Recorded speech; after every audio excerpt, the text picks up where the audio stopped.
Hey guys, what's up? Here's Max. Cell Max, the villain from the movie Dragon Ball Superhero, wasn't a villain that was well accepted by fans, as he didn't have much presence as a villain and is the type of character that is easily forgotten. But to be fair, Cell Max wasn't complete when he was released in the movie. The movie made it clear to us a few times that if Cell Max reached his perfect form, he would be a big problem for the Z fighters, even Goku and Vegeta. But how exactly would this villain be so powerful? And how could he have achieved this perfect form? That's what I wanted to talk about in this video. Stay connected in the channel and let's go to the video.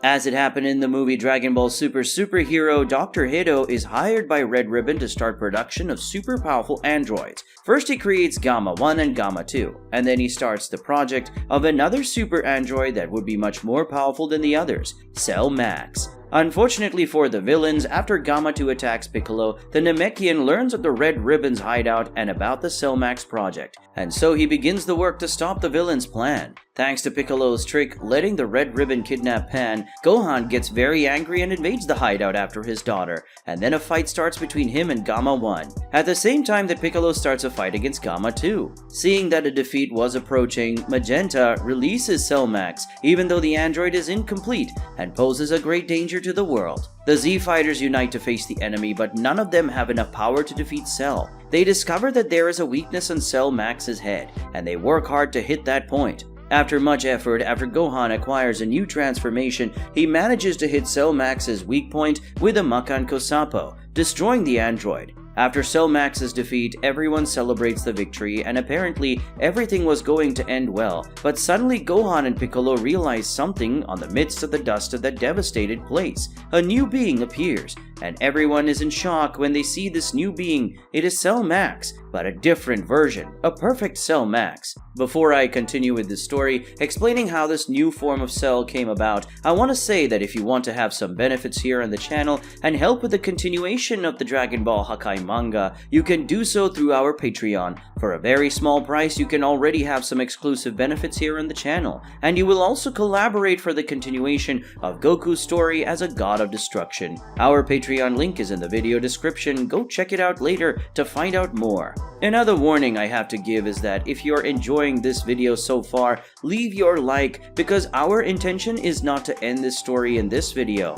So if you're enjoying the story so far and think it's got the potential to be an interesting story, leave your like now so you don't forget at the end. If this video reaches the goal of 1,000 likes, this story will definitely have a continuation as soon as possible. Now let's continue.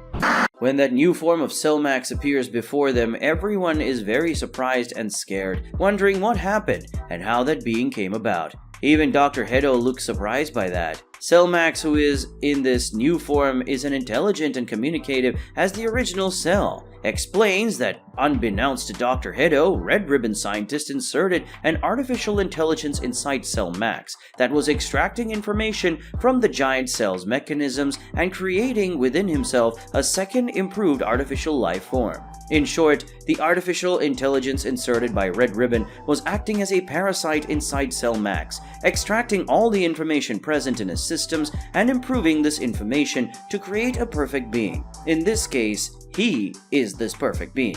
Hedo asks why Red Ribbon did this, and Cell says that it's obvious that Magenta and Carmine didn't want to be dependent on him for the creation of their androids. They weren't smart enough to create something like Cell Max, but they created an artificial intelligence that would be able to copy and improve anything Dr. Hedo did. Their plan was to use Hedo's intelligence to create something good that they could copy and improve, then get rid of him in the end. Perfect Cell Max explains that since Cell Max was placed in the capsule, the artificial intelligence inserted inside him was creating a more perfect form. When Cell Max's fight against them began, the artificial intelligence understood the risk and accelerated the extraction and evolution process. Luckily, the process ended a few seconds before Cell Max's destruction. In the end, he was born perfect. Gohan asks what his objective is since the Red Ribbon has already been destroyed. Perfect Cell Max says that the objective of the artificial intelligence that created him was just one: to build a perfect and improved being.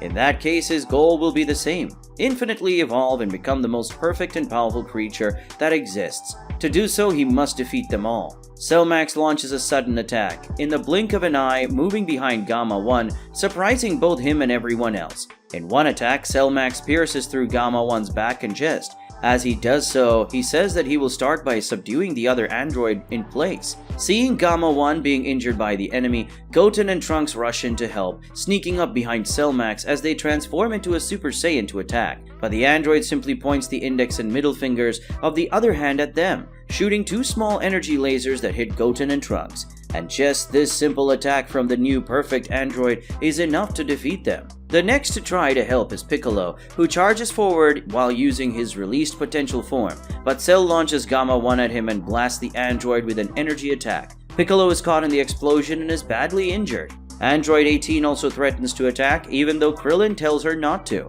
But an armful of Cell Max in the air is enough to create enough pressure to push 18 away, causing her to hit Krillin and they both fall. Android 18 is not hurt as badly, but Krillin passes out in the process, which worries her greatly. Gohan transforms into his bestial form, while Piccolo, even though reasonably injured by the explosion of Gamma 1, transforms into his orange form. Cell smiles and says it will be fun to face the two most powerful warriors on Earth at once. He says he will kill them all, and then he will look for the most powerful warriors in the universe and kill them too. Gohan and Piccolo advance and Cell advances towards them.